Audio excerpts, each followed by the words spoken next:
நமது உறவு முறைகள் பற்றி மிகவும் சிந்திக்க வேண்டிய அருமையான பதிவு.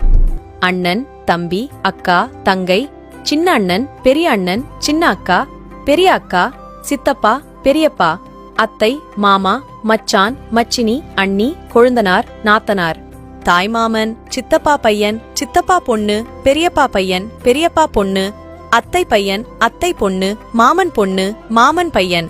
இது போன்ற வார்த்தைகள் எல்லாம் 2050க்கு மேல் யாருடைய காதிலும் விழாது. யாரும் கூப்பிடவும் மாட்டார்கள். அகராதியிலிருந்து கூட கொஞ்சம் கொஞ்சமாக அழிந்துவிடும்.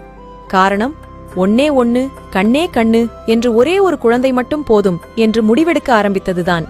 அப்படி இருக்கும்போது இந்த உறவுகளெல்லாம் எப்படி வரும்? பெண்கள் வயதுக்கு வந்ததும் சீர்வரிசை செய்யவோ, பந்தல் போடவோ, முதல் புடவை எடுத்துத் தரவோ எந்த தாய்மாமனும் இருக்கப் போவது இல்லை. திருமணத்தின் போது அரசாணைக்கால் நட எந்த அண்ணனும் இருக்கப் போவதில்லை.